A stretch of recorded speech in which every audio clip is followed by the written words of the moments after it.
نہ کوئی غم کرو نہ خوف، خوشیاں مناؤ جنت کی جس کا تم سے وعدہ کیا گیا تھا۔ اللہ کی ربوبیت پر اطمینان جب انسان کو ہو جاتا، میرا رب اللہ ہے، ربی اللہ، انسان کے لیے نہ کوئی کھٹکا، نہ کوئی خطرہ، نہ کوئی خوف، نہ کوئی حزن۔ جو کچھ ہو رہا ہے کس کے اذن سے ہو رہا ہے؟ اللہ کے اذن سے۔ اللہ کے اذن کے بغیر پتا تک نہیں ہلتا۔ یہ کوئی اندھا بہرا مادہ نہیں ہے جس سے مجھے کوئی خوف ہو۔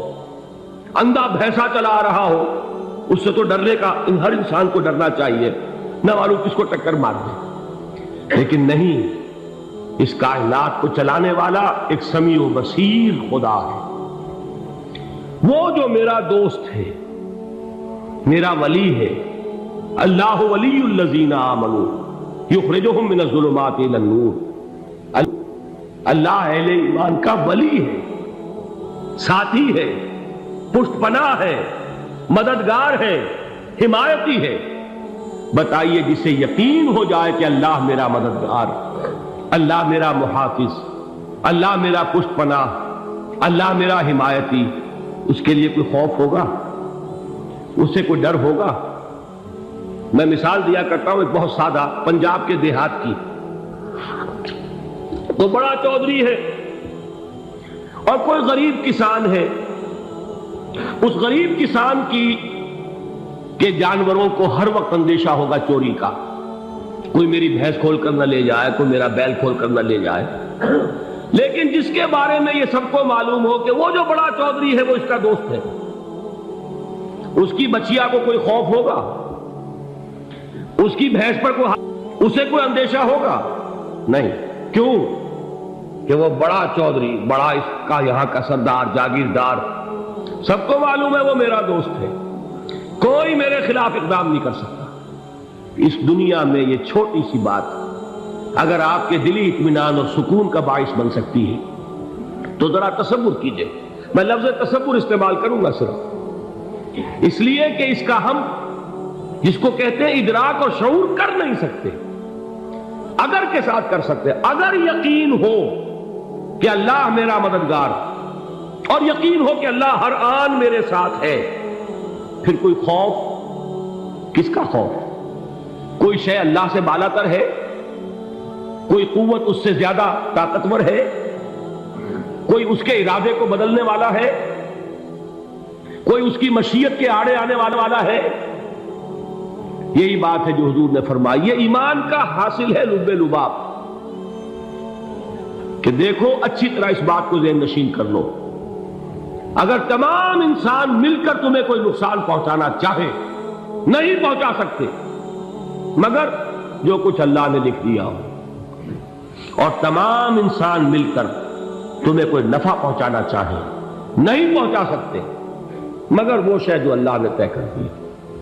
آپ پھر میں کہوں گا ذرا طاری کیجئے، اسے فرض کیجئے، اسے سوچئے۔ اگر اس حدیث پر ہمارا دل ٹھکا ہوا ہو تو کسی سے ڈر ہوگا؟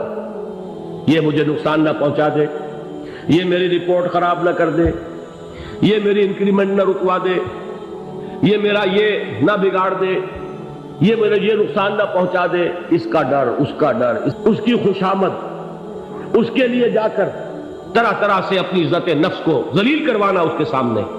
یہ سب کچھ کیوں کرتا ہے انسان؟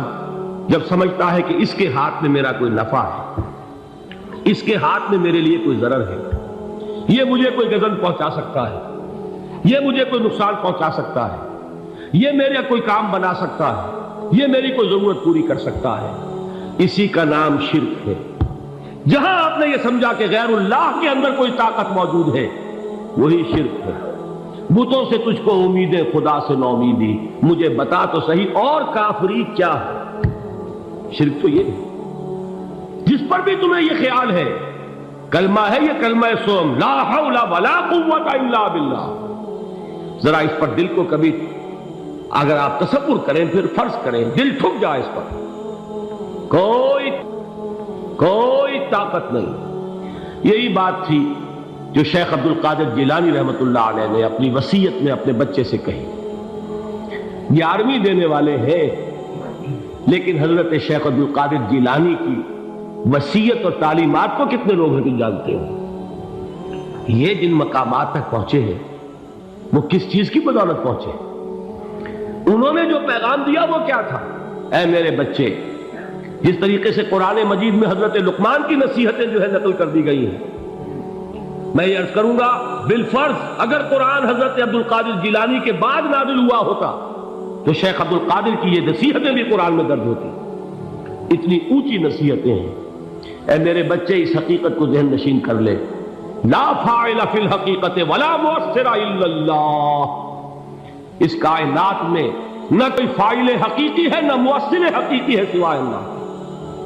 کسی شے میں کوئی تاثیر نہیں اگر اللہ نہ چاہے۔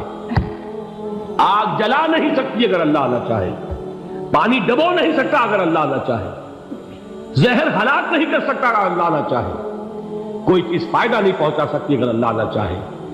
تو در در پہ کیوں سر جھکاتے ہو؟ در در پر کیوں جبیں سائی کرتے ہو؟ سب کے سامنے کیوں ہاتھ پھیلاتے ہو؟ ایک اللہ سے مانگو، ایک اللہ کے سامنے زمین پر اپنی جبین رکھو۔ لا فاعل فی الحقیقت ولا مؤثر الا اللہ۔ نظر آتا ہے ہمیں کہ پانی پیاس بجھا دیتا ہے، پیاس بجھانے کی صلاحیت پانی میں نہیں ہے، اللہ کے اذن سے۔ کھانا بھوک مٹا دیتا ہے، بھوک مٹانے کی صلاحیت کھانے میں نہیں ہے، اذن رب میں ہے۔ دیکھیے یہی یقین تھا حضرت موسیٰ علیہ السلام کا واقعہ یاد کیجئے۔ سامنے سمندر آ گیا ہے، قوم دیکھتی ہے پیچھے کہ گرد و غبار کا طوفان ہے۔ معلوم ہوا کہ فرعون اپنے لشکر سمیت آ گیا۔ لشکر جب چلتا تھا تیز رفتاری کے ساتھ تو گرد و غبار کا جو طوفان اٹھتا تھا اس کا تصور کیجیے، اور لمحہ بلمحہ وہ قریب آ رہا ہے۔ پوری قوم نے کیا کہا؟ اے موسیٰ انا لمدرکون، اے موسیٰ ہم کو پکڑے گئے۔ قرآن مجید نے تو یہاں وہ باتیں نہیں لکھی ہیں، لیکن تورات میں یہ درج ہے کہ بنی اسرائیل جھگڑنے لگے، دست و گریبان ہو گئے موسیٰ کے ساتھ۔ موسیٰ نے یہاں مروایا لا کر، اس سے تو ہم ہی بہتر تھے، وہاں کھانے کو ملتا تھا، زندگی تو تھی، بیگار ہم کر رہے تھے، موت تو نہیں تھی۔ اب جو کچھ ہوگا اس کا تصور کرو، جس طریقے سے ہمارے ٹکڑے اڑائے جائیں گے۔ تو لڑ رہے ہیں حضرت موسیٰ علیہ السلام سے۔ یہ تورات کی تفصیل ہے، قرآن میں صرف اتنا آیا ہے، پریشان ہو کر انہوں نے کہا انا لمدرکون، موسیٰ ہم کو پکڑے گئے۔ اس وقت موسیٰ کا جواب کیا ہے؟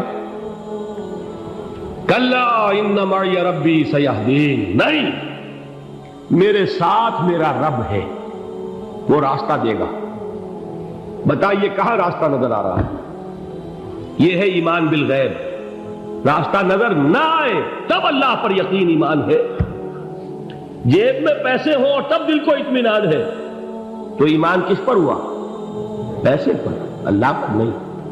جب وسائل و ذرائع نہ ہو اور پھر یقین ہو کہ اللہ مسبب الاسباب ہے، وہ اسباب کا پابند نہیں ہے، اگر یہ یقین ہے تو اللہ پر ایمان ہے، یہ نہیں ہے تو تمہارا ایمان اسباب پر ہے، وسائل پر ہے، ذرائع پر ہے، مادیات پر ہے، اللہ پر نہیں۔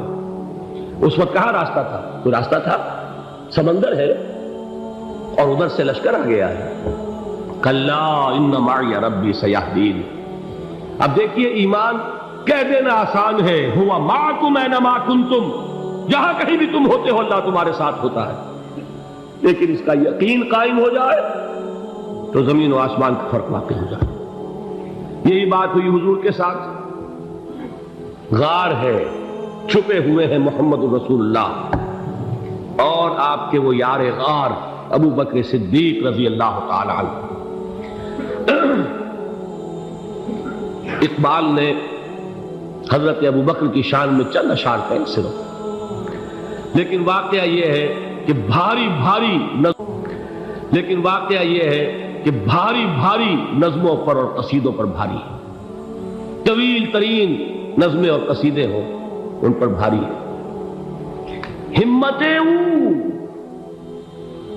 ابو بکر کی ہمت جو ہے، کشت ملت را جو اب جیسے بارش سے کھیتی اپجتی ہے ابو بکر کی ہمت اور عزیمت اس امت کو اسی طرح سینچنے والی ہے۔ ثانیے اسلام و غار و بدر و قب، وہ دوسرے تھے اسلام میں، دوسرے پہلے کون تھے؟ انا اول المومنین، حضور فرماتے سب سے پہلا ایمان لانے والا میں، دوسرے ابو بکر۔ ویسے ہمارے ہاں یہ چلتا ہے اختلاف، حضرت علی پہلے ہیں کہ حضرت ابو بکر پہلے ہیں، لیکن اس میں بڑی خوبصورت تطبیق قائم کی ہے علماء نے، اور بہت صحیح ہے۔ چار کے بارے میں فیصلہ ہی مت کرو کہ کون پہلے، ان کی ایک عجیب تقسیم کر دی ہے۔ آزاد مردوں میں، بالغ مردوں میں سب سے پہلے ابو بکر، بچوں میں سب سے پہلے علی، خواتین میں سب سے پہلے خدیجہ، اور غلاموں میں سب سے پہلے زید بن حارثہ۔ بڑی پیاری تقسیم ہے، یہ چاروں ہی پہلے ہیں، ہر ایک کے لیے اولیت ہے۔ اور واقعہ یہ ہے کہ اگر زمانی اعتبار سے تعین ہوگا تو پہلے خدیجۃ الکبریٰ آئیں گی رضی اللہ تعالی عنہ۔ کسی اور سے بات کرنے کی نوبت بعد میں آ سکتی ہے، پہلے تو اہلیہ محترمہ سے بات ہوئی، آتے ہی پہلی وحی ہوئی ہے، ابھی تبلیغ کا حکم نہیں تھا، کس کو بتا